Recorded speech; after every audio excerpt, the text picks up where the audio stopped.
tỏ em tường.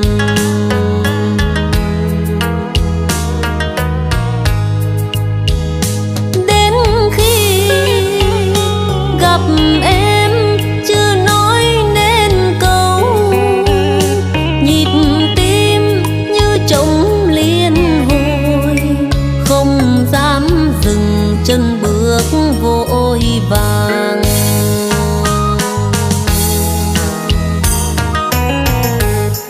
Anh vẫn đi về con ngõ hoàng hôn